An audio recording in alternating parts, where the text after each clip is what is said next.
নমস্কার। হ্যালো বন্ধুরা, আজকে একটা সুন্দর রেসিপি নিয়ে এসেছি। রেসিপিটির নাম আলু পোস্ত।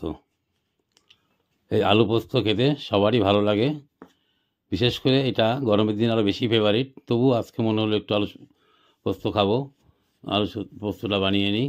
তো এই আলু পোস্ত বানাতে গেলে যেসব উপকরণগুলো লাগে: আলু লাগে, পোস্ত, মগজদানা, জিরের গুঁড়ো, লঙ্কার গুঁড়ো, ধনিয়ার গুঁড়ো। প্রথমে আমি কড়াইতে তেল দিয়ে দিলাম এবং তেল দিয়ে তেলের মধ্যে লঙ্কা, শুকনো লঙ্কা, জিরা ফোড়ন দিলাম এবং কাটা আলুগুলো রয়ে গেছে। এখন কাটা আলুগুলো এক এক করে ছেড়ে দিলাম তেলের মধ্যে। এবার আলুটাকে ভালো করে ভেজে নিতে হবে। কড়াইতে আলু দিয়ে দেওয়া হচ্ছে এবং এই আলুগুলো সম্পূর্ণ ভেজে তারপরে পরবর্তী পদক্ষেপ নিব।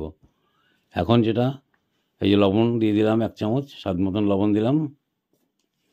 এবার একটু নেড়ে দিচ্ছি। আর এখন এখানে কিছু কাঁচা লঙ্কা আছে, এই কাঁচা লঙ্কা, মগজদানা, পোস্ত, শুকনো লঙ্কা এগুলোকে মিক্সিতে পেস্ট করে নিতে হবে।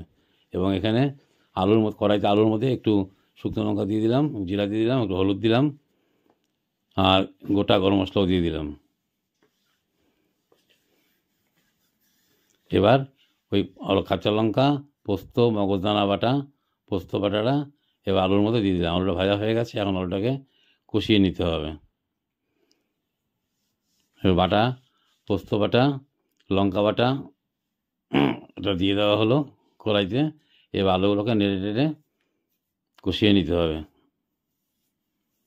এবার লঙ্কার গুঁড়ো দেওয়া হলো, জিরার গুঁড়ো, ধনিয়ার গুঁড়ো দিয়ে এটাকে আবার নেড়ে চেড়ে, শুকনো হয়ে গেছে, এবার একটুকে মধ্যে ভালো করে নেড়ে চেড়ে ভালো করে ভাজা ভাজা করে নিচ্ছি। করে নিলে মানে খেতে খুব সুন্দর লাগবে। এবার এই